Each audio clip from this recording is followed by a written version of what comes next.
మహిషము అనగా ఓ దున్నపోతు రూపంలో పరిగెత్తాడు. అక్కడ పరిగెడితే పాండవులు గమనించారు, ఇక్కడికి మహిషం ఎందుకు వస్తుంది? ఇది ఖచ్చితంగా శంకరుడే. మన ఆర్తి తీర్చడానికి పరమేశ్వరుడు వస్తే మీరు పట్టుకోకుండా ఊరుకుంటారేంటి? పట్టుకుని తీరుతారు. మహిష రూపంలో పెడుతున్నా అంతటా ఈశ్వర దర్శనం చేశారు పాండవులు.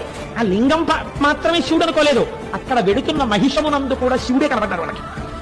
ఇక్కడ పాదాలు పట్టుకోవడం కాదురా, మేము మహారాజులం, చక్రవర్తులం, కురుక్షేత్ర యుద్ధం చేసిన వాళ్ళం, తెగతాక్షగలిగిన వాళ్ళం, కొన్ని కోట్ల మంది మీద అహంకరించడం కాదు. నా స్వామి దున్నపోతు రూపంలో వెళ్ళిపోతున్నా ఇది శివుడే. అంతటా శివుణ్ణి చూడడం, కేదారంలో శివుణ్ణి చూసాకొచ్చింది వాళ్ళకి. కాబట్టి ఇప్పుడు దీన్ని కాళ్ళు అట్టుకోవాలని ఆ మహిషం దగ్గరికి వెళ్ళారు. కాళ్ళు అందలేదేమని ఇది తోకంది. వాళ్ళు చాలు మా స్వామి తోకందిందని గబగబ గబగబా ఈశ్వర స్వరూపంగా తోక పట్టుకున్నారు. వాళ్ళ భక్తికి మెచ్చుకున్నవాడై ఈశ్వరుడు తన పుచ్చ భాగాన్ని అక్కడ విడిచిపెట్టి దాన్ని శివలింగంగా మార్చేశాడు. అదే ఇప్పుడు మనందరం దర్శనం చేస్తున్నటువంటి కేదారం. కాబట్టి కేదారం వెళ్ళొచ్చాను అన్నవాడికి ఏం కనపడాలి? కనీసం అంతటా శివుణ్ణి